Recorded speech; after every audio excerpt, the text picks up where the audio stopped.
Hello everyone, welcome to SKB math and physics education চ্যানেলে তোমাদের স্বাগতম। শুরু করব কার্তিক চন্দ্র মণ্ডলের প্র্যাকটিস সেট 10 নম্বর প্র্যাকটিস সেট থেকে অঙ্ক 1 থেকে 13-14টা অঙ্ক, মানে 76 থেকে এখানে শুরু করব।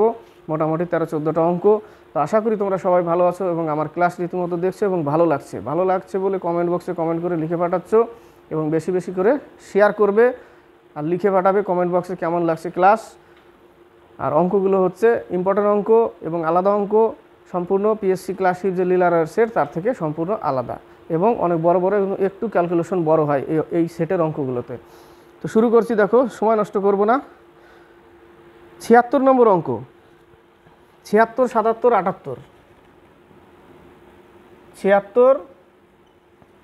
76 নম্বর অঙ্কটার নিয়ম হচ্ছে যে নিচের কোন সংখ্যাটি 3 দ্বারা বিভাজ্য।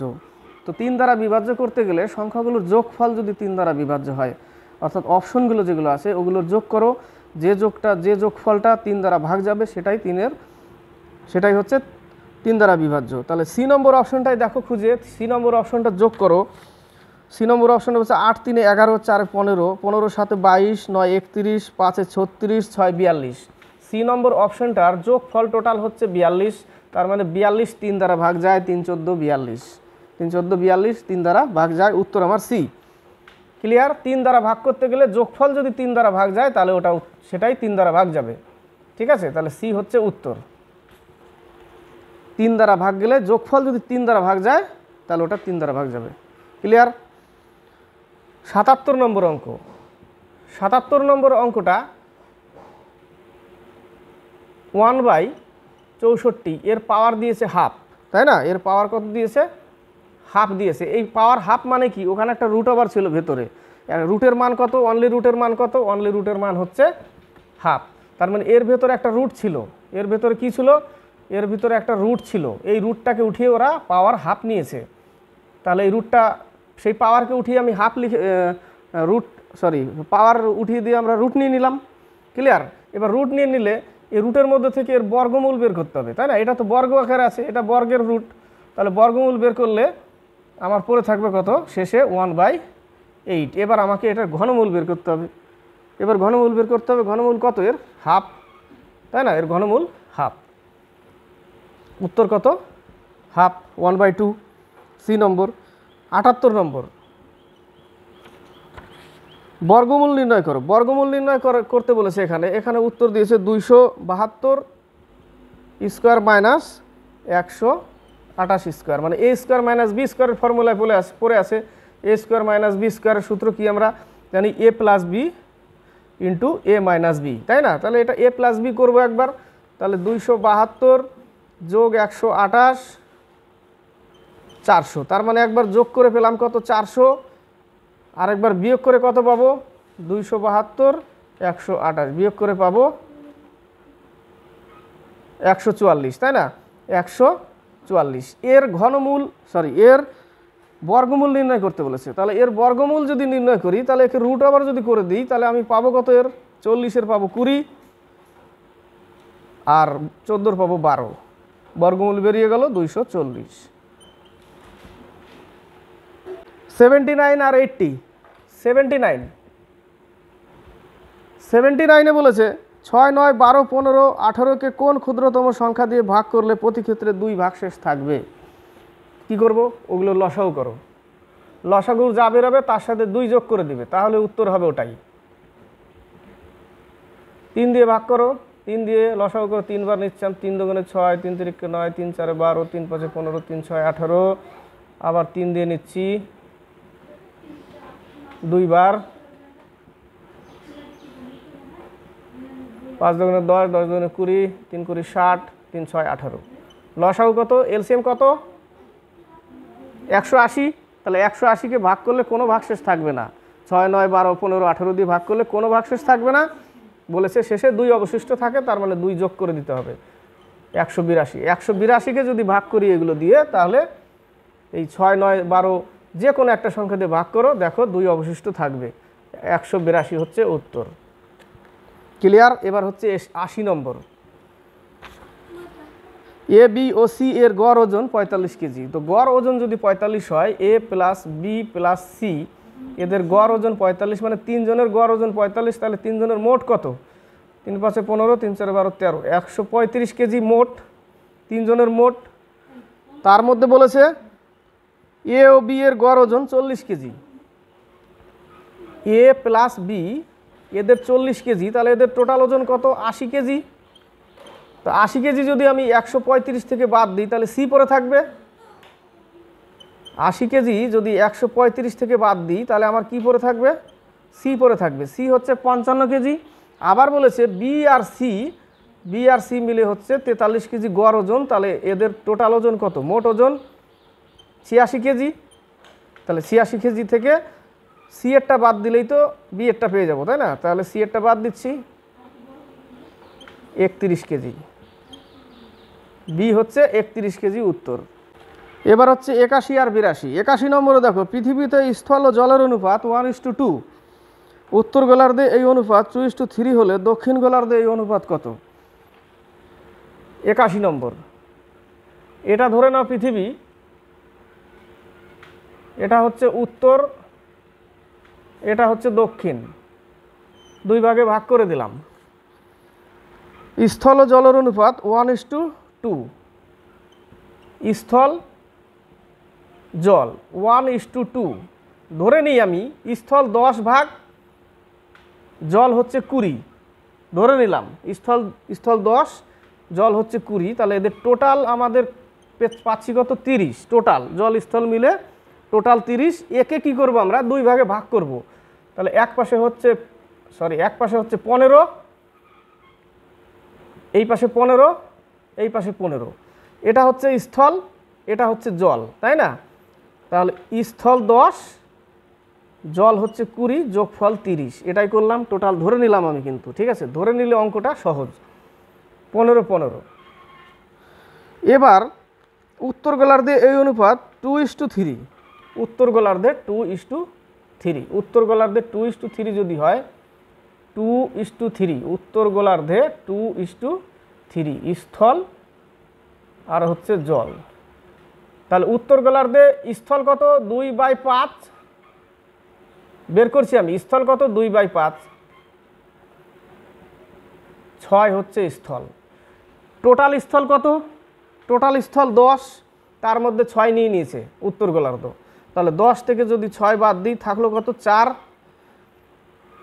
এবার আমি কি করব? উত্তর গোলার্ধে জল বের করব। সেই 15-র মধ্যেই 15 ইন্টু কত হবে?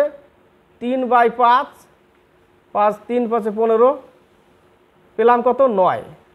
তাহলে জলও 9, উত্তর গোলার্ধে জল 9 পেলাম, কিন্তু টোটাল জল কত আমার? 20। সেখান থেকে যদি আমি 9 বাদ দিই থাকবে কত? 11। তাহলে বাকিটুকু তো এখানে থাকবে না, বাদ দিয়ে দিলাম, বাকিটুকু নিচের দক্ষিণ গোলার্ধের। 4:11 উত্তর। ক্লিয়ার?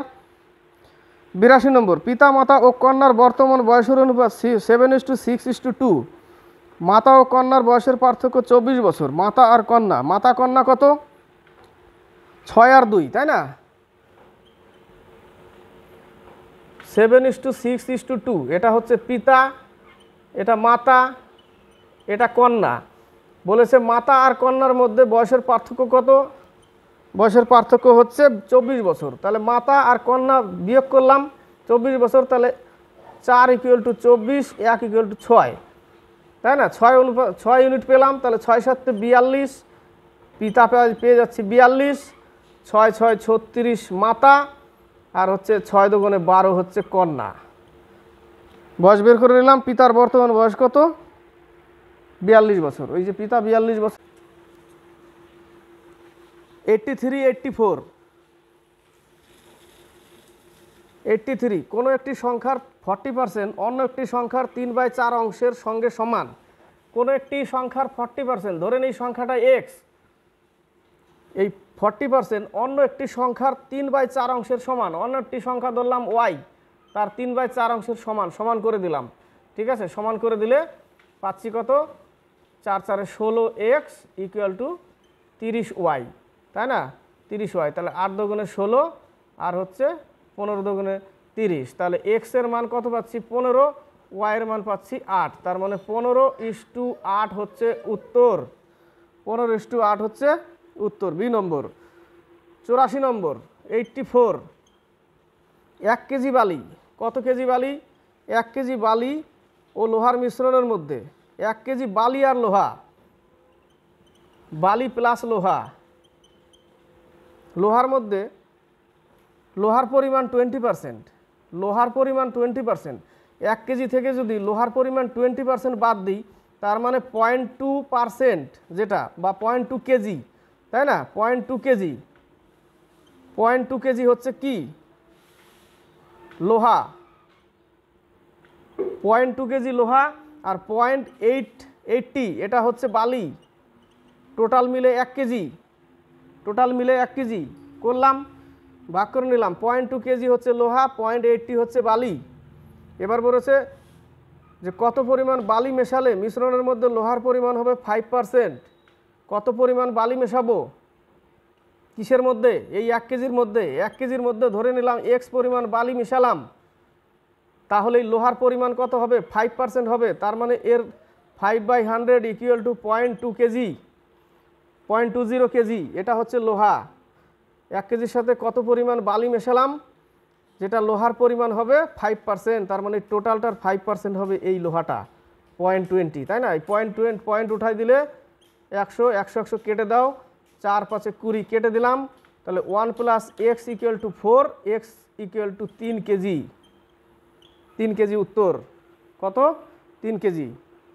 85 86,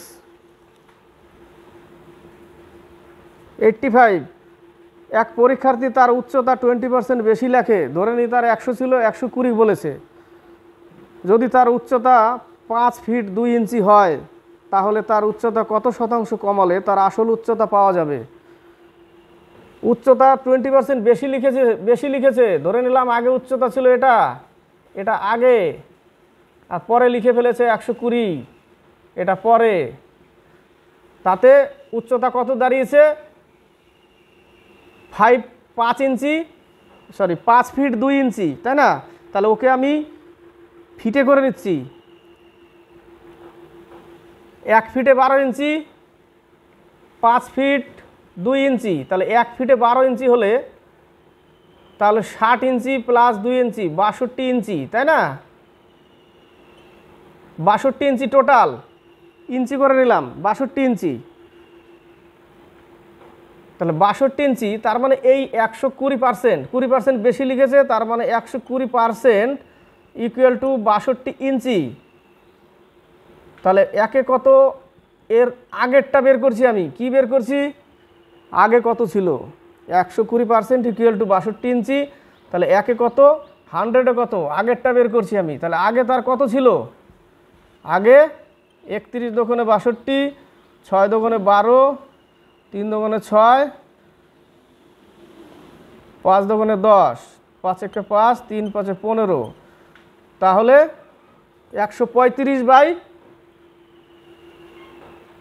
3 5 15, 155/3। এটা ছিল তার আগের, কিন্তু সে লিখেছিল কত? 62, তাই না? সে লিখেছিল 62, কিন্তু ছিল আগে এত, মাইনাস, তাহলে কত বেশি সেটা বের করব। 186 মাইনাস 155/3, কতটুকু ডিফারেন্স সেটা বের করব আগে। 31/3 হচ্ছে ডিফারেন্স। কত? 31/3 বেশি লিখে ফেলেছিল। কততে? 62-তে।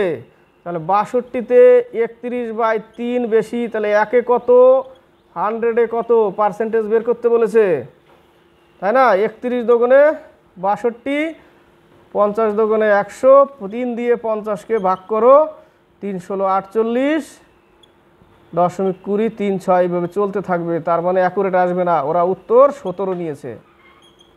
কত নিয়েছে? 17। 86 নম্বর,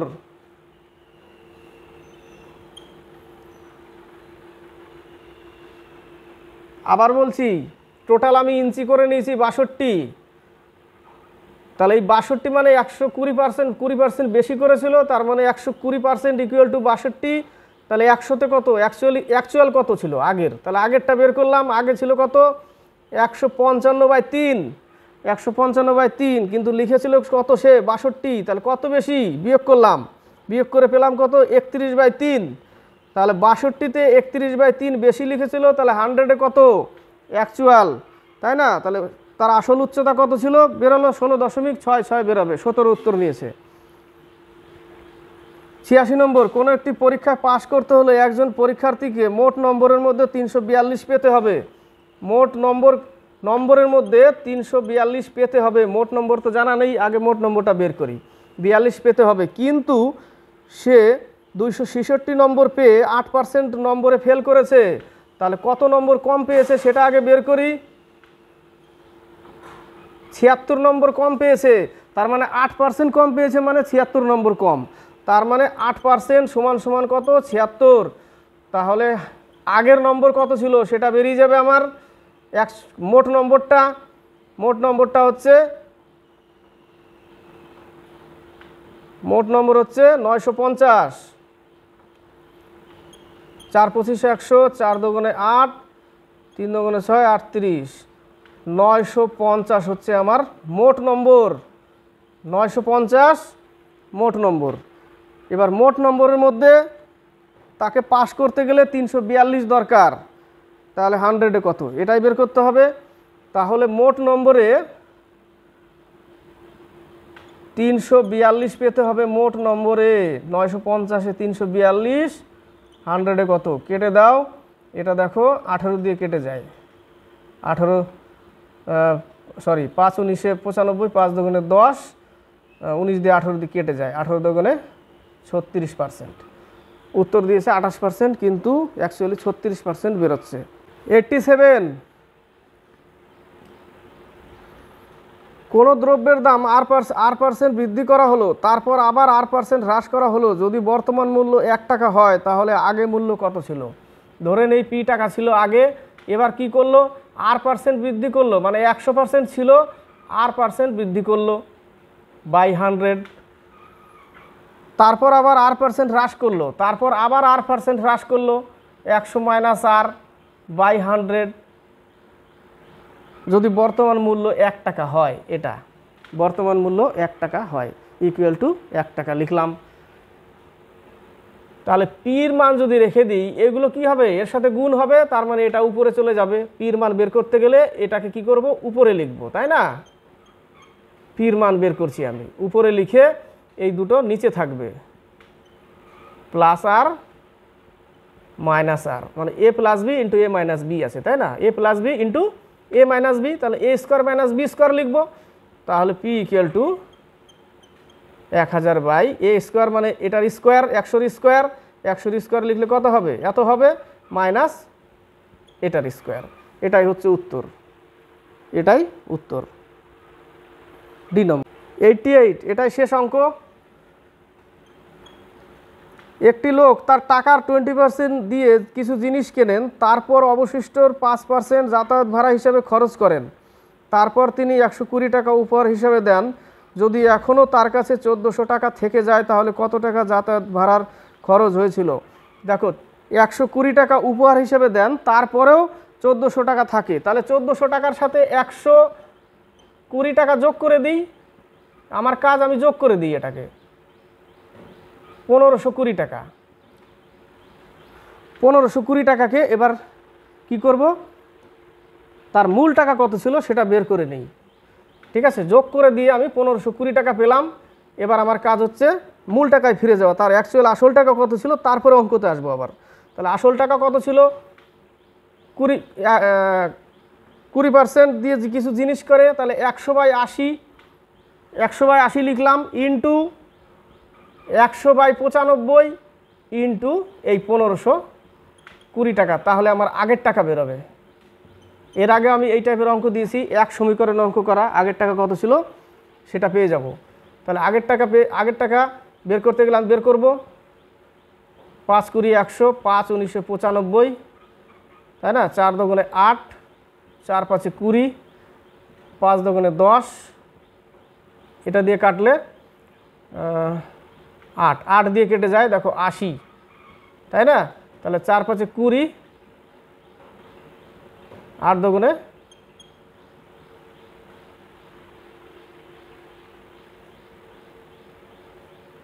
কাটাকাটি ঠিক করলাম, কাটাকাটি ঠিক না করলে তো ভুল চলে আসবে।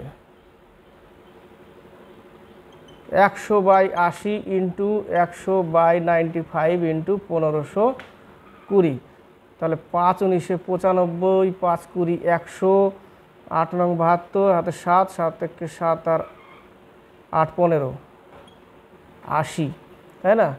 80 80 কেটে দিলাম, দেখো ভুল হচ্ছিল, 2000 টাকা, তাই না?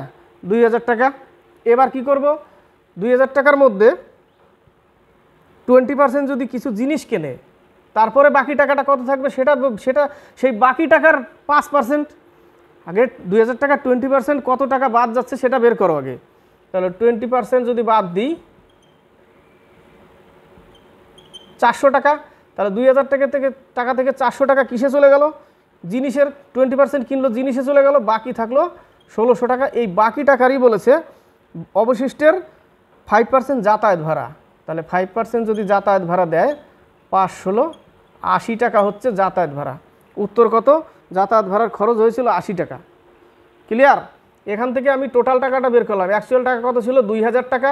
তার 20% বাদ দিয়ে দিলাম 400 টাকা।